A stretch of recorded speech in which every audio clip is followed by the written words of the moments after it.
Ladies and gentlemen, close your eyes and imagine yourself in a different century, a time when horse-drawn carriages echoed down cobblestone streets, when gas lamps flickered in the fog, and when families in starched collars and long dresses upheld a way of life that today feels almost alien.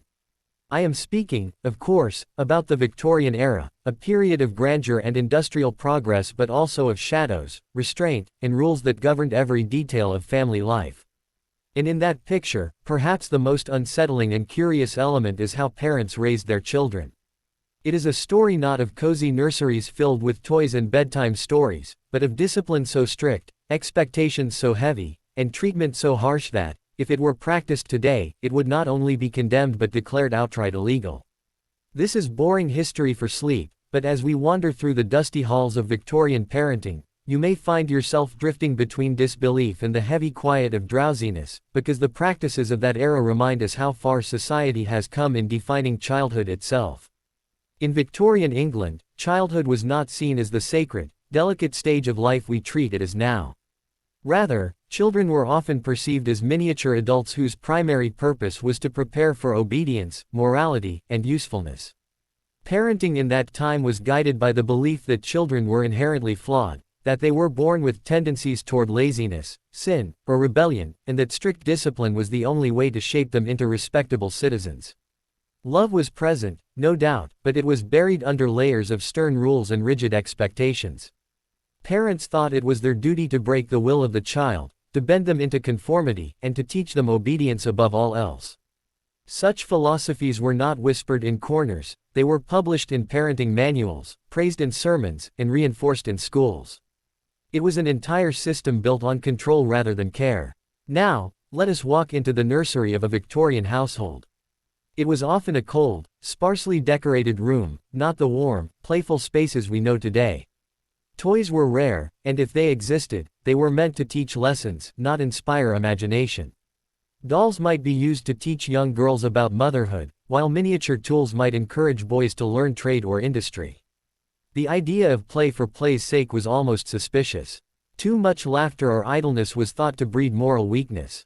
In fact, Victorian writers often warned parents that spoiling a child with attention or affection would ruin them. Imagine living in a home where hugs were rare, where praise was limited, and where silence was a sign of virtue. That was the ordinary atmosphere for many children, especially in middle and upper-class families.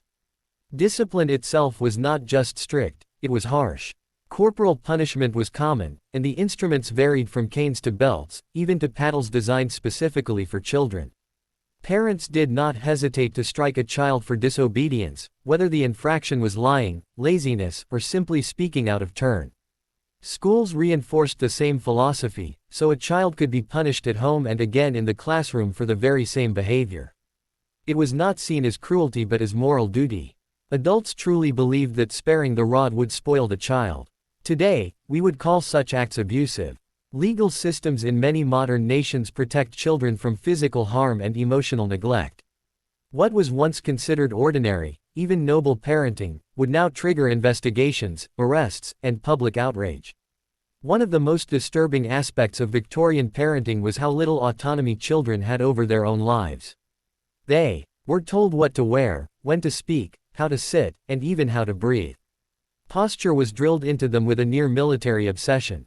Young girls were often dressed in tightly laced corsets to encourage proper form, even at the cost of their comfort or health. Boys were expected to show discipline and courage at all times, never allowed to cry or show fear. Emotional expression was tightly controlled. If a child wept, they might be told that tears were a sign of weakness or punished for their overindulgence. The emotional neglect embedded in such parenting would be unimaginable to modern child psychologists, who emphasize the importance of acknowledging feelings and nurturing mental well-being.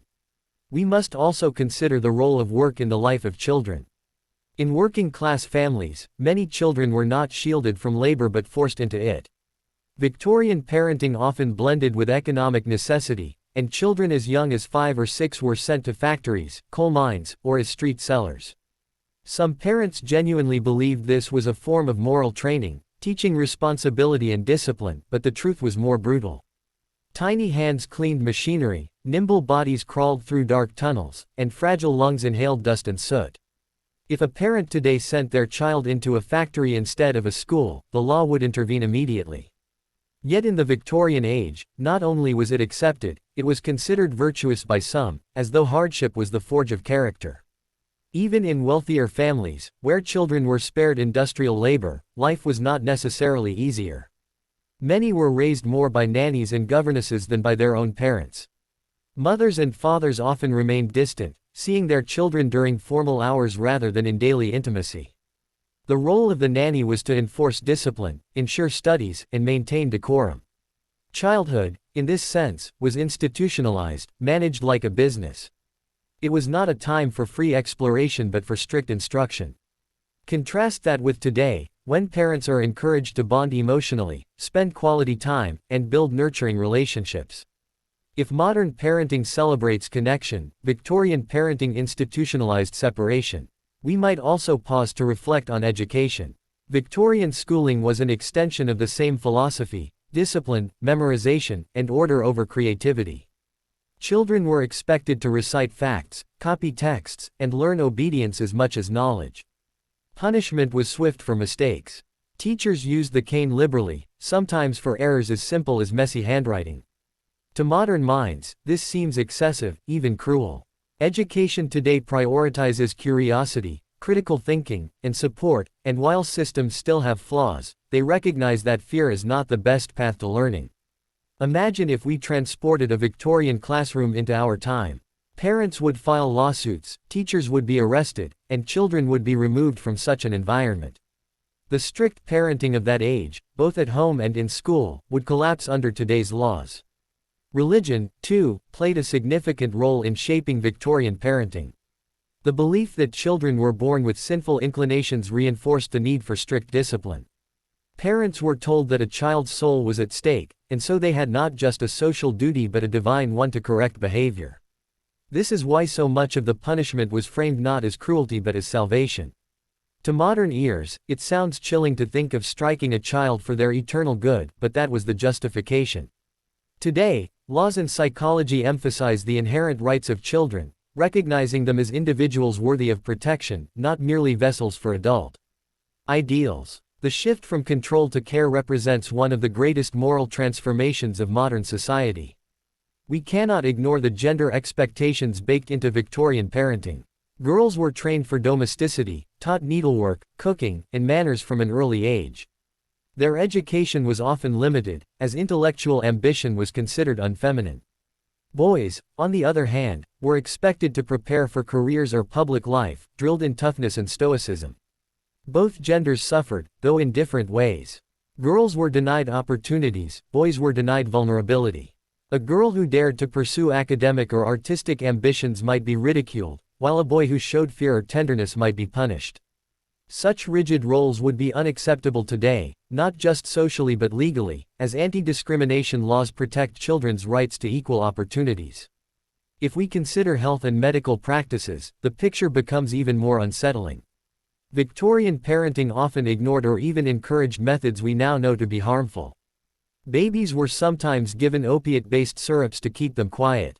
Discipline could involve not just physical punishment but deliberate neglect, such as withholding food.